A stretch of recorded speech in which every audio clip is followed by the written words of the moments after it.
Item ಯಾವುದೇ ಇರಲಿ try ಮಾಡಿ ಆಚಿ ಚಿಕನ್ ಮಸಾಲಾ. ರಾಜ್ಯದಲ್ಲಿ ವಿಐಪಿ ಪಕ್ಷದ ಉದಯವಾಗಿದೆ. ಬಿಹಾರ್ ಮೂಲದ ಮುಖೇಶ್ ಸಹಾನಿ ನೇತೃತ್ವದ ವಿಐಪಿ ಪಾರ್ಟಿಗೆ ರಾಜ್ಯದಲ್ಲಿ ವಿವಿಧ ಮಠಾಧೀಶರು ಚಾಲನೆಯನ್ನ ನೀಡಿದ್ರು. ಬೆಂಗಳೂರಿನ ಖಾಸಗಿ ಹೋಟೆಲ್ನಲ್ಲಿ ನಡೆದ ಕಾರ್ಯಕ್ರಮದಲ್ಲಿ ರಾಜ್ಯದ ವಿವಿಧ ಹಿಂದುಳಿದ ಮಠಗಳ ಮಠಾಧೀಶರು ಚಾಲನೆಯನ್ನ ನೀಡಿ ಆಶೀರ್ವದಿಸಿದ್ರು.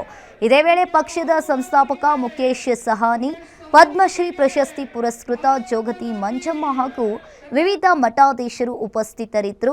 ಪಕ್ಷದ ಉಪಾಧ್ಯಕ್ಷರು ಹಾಗೂ ರಾಜ್ಯಾಧ್ಯಕ್ಷರಾದ ವಿಕೆ ಮೋಹನ್ ಕುಮಾರ್ ಮಾತನಾಡಿ, ರಾಷ್ಟ್ರ ಮಟ್ಟದಲ್ಲಿ ನಾವು ಇಂಡಿಯಾ ಕೂಟದ ಜೊತೆಗೆ ಇದ್ದೇವೆ. ಆದರೆ ಬಿಹಾರದಲ್ಲಿ 2 ವರ್ಷದಲ್ಲಿ ತಂದು 4 ಜನ MLA ಮಂತ್ರಿಯಾಗಿದ್ದಾರೆ. ಅದೇ ರೀತಿ ಕರ್ನಾಟಕದಲ್ಲಿ ವಿಐಪಿ ಪಾರ್ಟಿ ಬಂದಿದೆ. 2028ರಲ್ಲಿ ಯಾವುದೇ ಪಕ್ಷ ಅಧಿಕಾರಕ್ಕೆ ಬಂದರೂ ನಾವು ಒಂದು ಭಾಗವಾಗಿರ್ತೀವಿ. 80 ವರ್ಷದಿಂದ ಬೇರೆ ಪಕ್ಷಕ್ಕೆ ವೋಟ್ ಹಾಕುತ್ತಾ ಬಂದಿದ್ದೇವೆ. ರಾಜ್ಯದಲ್ಲಿ 2 ಜಿಲ್ಲೆಗಳಲ್ಲಿ ಹಿಂದುಳಿದ ಮತಗಳು ಪ್ರಬಲವಾಗಿದೆ. MLAಗಳನ್ನು ಗೆಲ್ಲಿಸುವ ಸೋಲಿಸುವ ಶಕ್ತಿ ನಮಗೆ ಇದೆ ಅಂತ ಹೇಳಿದರು. ನಿಮ್ಮ ಜೋರಾದ ಚಪ್ಪಾಳೆ ಸಮರ್ಪಣೆಗೊಳ್ಳಲಿ ಬಂಧುಗಳೇ.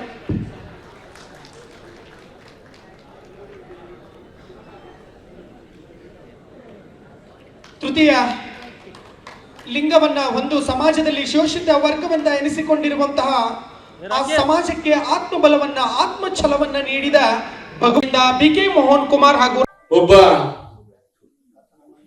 ಒಬ್ಬ ಮೀನುಗಾರರು ಈ ಒಂದು ಪಾರ್ಟಿನ ಬಿಹಾರಲ್ಲಿ ಮೊದಲನೇದಾಗಿ ತಂದು 2 ವರ್ಷದಲ್ಲಿ 4 ಜನ MLAಗಳನ್ನು ತಂದು ಒಂದು ಮಂತ್ರಿಯಾದಂತ ಪಕ್ಷ.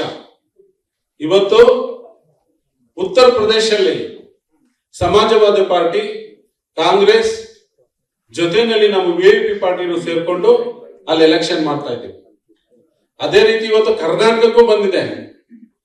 ಮುಂದಿನ 28ನೇ ಎಲೆಕ್ಷನ್ ಅಲ್ಲಿ ವಿಐಪಿ ಪಾರ್ಟಿ ಇಲ್ಲಿ ಯಾವುದೇ ಸರ್ಕಾರ ಬಂದ್ರು ನಾವು ಒಂದು ಭಾಗ ಆಗಿರ್ತೀವಿ ಅಂತ ಹೇಳಿ ಈ ಪತ್ರಿಕಾಗೋಷ್ಠಿ ಮುಖಾಂತರ ತಮಗೆ ತಿಳಿಸ್ಲಿಕ್ಕೆ ಇಷ್ಟಪಡ್ತೀನಿ.